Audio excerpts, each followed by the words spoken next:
છે ધક્કા। કચ્છના વડુ મથક ભુજ શહેરમાં આવેલ ભુજ તાલુકા પંચાયત અંગે જો વાત કરવામાં આવે તો આ એક એવું સ્થળ છે કે ભુજ તાલુકાના તમામ ગામડાના લોકો પોતાના કામ કરાવવા માટે અહીં આવતા હોય છે। કોઈ પણ દાખલો કઢાવવો હોય કે અન્ય કોઈ પણ કામ હોય તો તરત જ તાલુકા પંચાયતનો સંપર્ક કરવામાં આવતો હોય છે।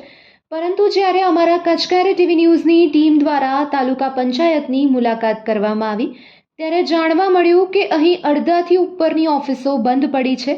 કોઈ પણ અરજદાર આવે છે તો તેના કામ અહીં સમયસર થતા નથી। લોકોને કલાકો સુધી લાઇનમાં ઊભું રહેવું પડે છે।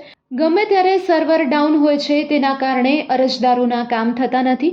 સાથોસાથ કેટલાય ટેબલ ખુરશી ખાલી જોવા મળ્યા હતા, કારણ કે કોઈ પણ જવાબદાર વ્યક્તિ કે અધિકારી હાજર હોતા નથી અને તેના કારણે લોકોને ભારે મુશ્કેલીનો સામનો કરવો પડતો હોય છે। આ ઉપરાંત એક તરફ સ્વચ્છ ભારત અભિયાન વિશેની મોટી વાતો કરવામાં આવી રહી છે તો બીજી તરફ તાલુકા પંચાયતની અંદર ખૂબ જ ગંદકી જોવા મળી રહી છે।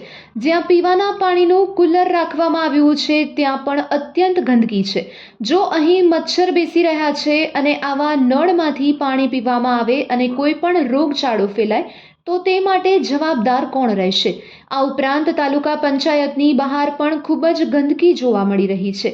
તો આ અંગે લાગતા વળગતા તંત્ર દ્વારા યોગ્ય કામગીરી કરવામાં આવે તે ખૂબ જ જરૂરી બની ગયું છે, કારણ કે આ એક એવું સ્થળ છે કે જ્યાં કેટલાય લોકો પોતાના કામ કરાવવા માટે આવતા હોય છે, પરંતુ તેઓને પ્રાથમિક સુવિધા પણ અહીં નથી મળી રહી।